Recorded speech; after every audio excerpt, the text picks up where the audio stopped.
Well, we go from the theoretical and the analytical to now, as Theodore Roosevelt might have said, in the arena.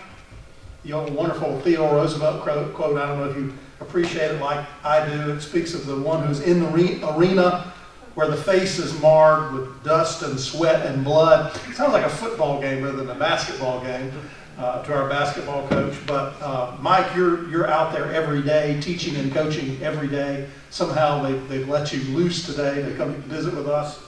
But you're a practical embodiment of everything that was just discussed here and how it operates actually in the classroom. So what do you think, kind of react if you can to this? What does all this mean on a practical level for an actual teacher in a classroom? I appreciate that, and I was getting a little worried that the public school teacher at a conservative forum would go last, sort of a Rand Paul thing, but I'm happy to be next one. I am going to stand because that's what I do all day, and sitting, teachers are the worst students.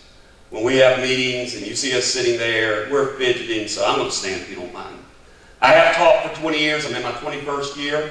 There's a lot of pressure involved, as he sort of described with the arena. When I started, I was blonde hair, blue-eyed, and a cute little nose. 20 years later, look at me now.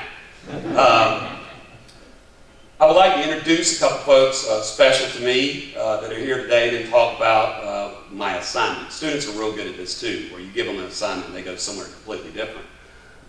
Would the River Bluff students please stand up? This is why we're here. These are the people who are here to discuss.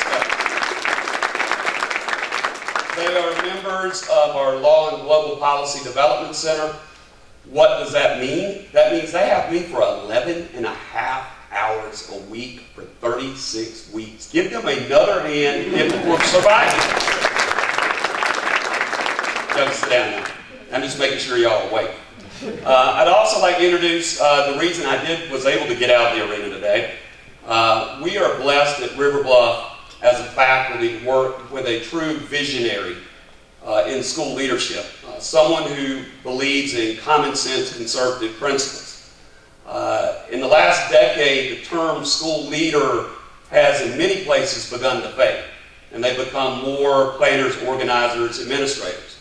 But I'm blessed to work for a leader, someone who has a vision, someone who has put us on a mission to make River Bluff the finest 21st century school in the state. With that, I'd like to introduce my principal, Dr. Luke Plant. You'll stand up. There are three things that over 20 years will help improve education in the state. There is no silver bullet. But there are three things that if we will do by the end of this decade, we will move this state forward. And we will be a model for the rest of the country in terms of education reform. One is more dollars to the classroom. We've heard that one before. Okay, I know that. I got that. But there are two ways you do that. One is, yes, while the state legislature does not have a legal obligation to fully fund EFA, EFA is a promise from our government to our children.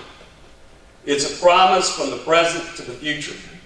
And I am privileged to have as a friend of mine someone who believes that, and Representative Todd Atwater, if you'll stand up just because I want to make sure you're awake too, understands that we have a statutory obligation to do certain things in this state, and fully funding EFA is one of them. Now, it'll cost $600 million.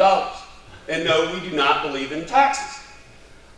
But it's a commitment that over 5 to 7 years, if we have the will to get it done, we'll get it done. It's just a matter of making that commitment. There's something else, and I'm glad Rebecca went before I did, and she's a PhD, and she knows a heck of a lot more than I do. I don't have a doctor in front of my name. You know, my students think I'm Dr. Seuss sometimes. I don't know if that's a compliment or not. But if you look in our state code, the definition currently for instruction and instructional spending is so broad. And I know a lot of you out there, you've seen the numbers, like these districts are getting millions of dollars. Why is he up there saying we need more dollars in the classroom? It's because there are a couple truths out there with regard to educational spending. For every problem in education, there's a program, there's a mandate, there's an initiative. And for every problem where there's a mandate, a program, an initiative, there are people, tens, hundreds of people earnestly at work. And these people require money. But they're not in our schools, and they're not in our classrooms. Yet they require money.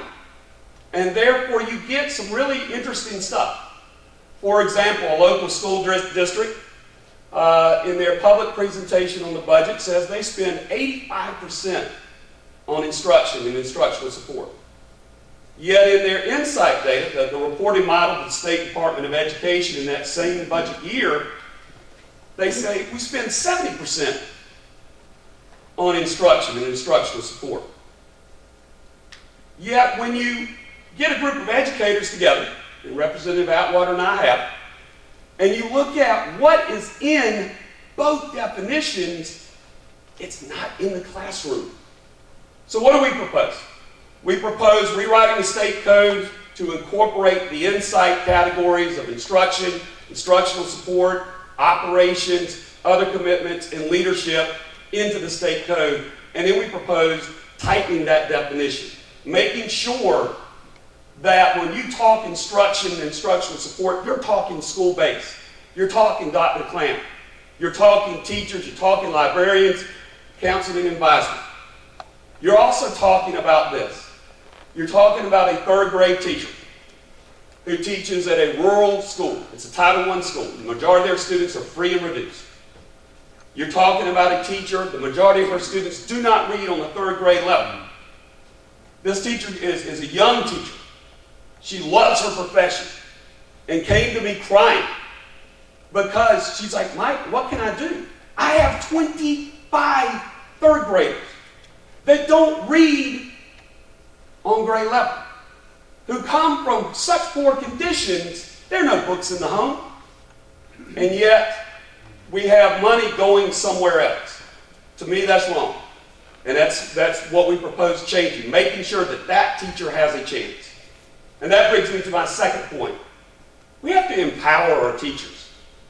I am blessed, again, privileged, to work with a principal that understands you have to give teachers autonomy in the classroom. You have to give them the supplies, you have to give them the support, and you have to get out of the way.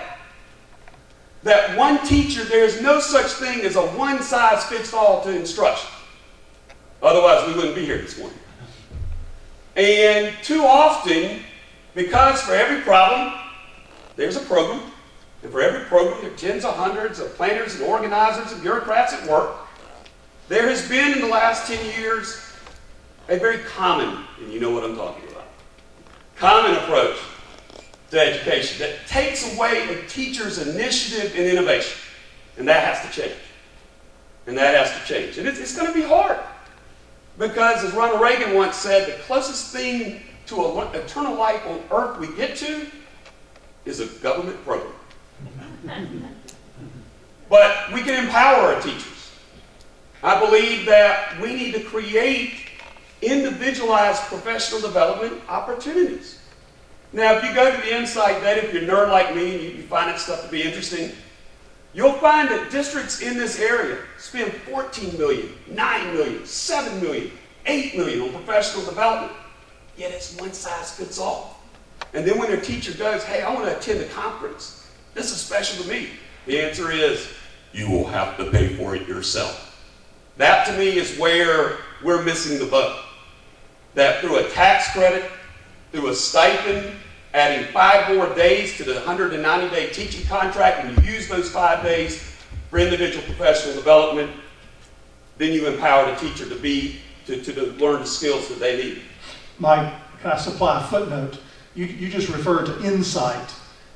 Insight is a system that was installed, really, I guess, under Barbara Nielsen's administration at the State Department of Education, that allows the tracking of all expenses of all school districts by type of expense. So at any point, you can go online and see what each district spends for each category of expenses. And what you had determined was the claim that a district was spending a high amount, a high percentage on pure instruction on the classroom, was actually, if you look at the insight data, you'll see that a lot of that was not on actual instruction. It was on a broader category. And again, we have the tools in the state of South Carolina to be able to track that. Right. And anyone can do that. You can go to the state Department of Education website and do that. I just want to give a footnote on insight. And I'm going to wrap it up. Yes, INSITE, insight. Because my students have never accused me of talking too much. Never. The other thing is we have to improve teacher training. Teachers come out today of our different colleges and universities. They can cite this theory. They know that philosophy. They know this idea. They don't know how to deal with a student from at-risk background. They don't know how to handle a student that you're teaching third grade and they read on the kindergarten level. We have to create training programs that teach real-life situations. And finally, the third thing that will move this state forward, and we've taught choice, is public school choice. We have 80-something school districts in this state, and they operate almost like 80-something independent countries with like Donald Trump's wall separating themselves. It must be the biggest wall ever. Because if we have a student, and we have this, we have a great law and global policy center. Yes, I'm going to advertise that here. We have a student across the river, 10-minute drive away, but they're in a different school district. Called our principal, asked if he could attend the Law and Global Policy Center. And the only answer we had is, well, you'll have to move. We're trying to sell our house. It's been 6 months. It's hard to move. And if you don't have the resources, then you can't do it. And that means that student, because of the 80-something independent countries we have, with the Donald Trump wall, is missing out on a learning opportunity. So what do? Well, we go to Nebraska. I don't know, how many of you have been to Nebraska? Lots of flat, lots of cornfields. I went with Dr. Clamp to visit Westside High School, and they have school choice there. Common sense school choice. Take a city like Omaha. The counties that Omaha is in and surrounds it is a choice area.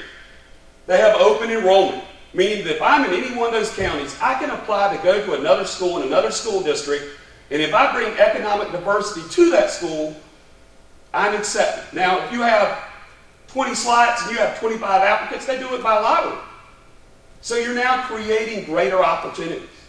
Now, what about the student that doesn't create economic diversity? Well, if there are slots left over, they may apply and be accepted. And so now that student that's across the river could come to River Bluff. Or my son, Manning, who's 9, who's a space cadet and wants to be an astronaut, can go to the Challenger Learning Center in Richland 1, which he currently could not do if he wanted to. So to me, those three things, very doable, based on common sense conservative principles, moves the ball forward.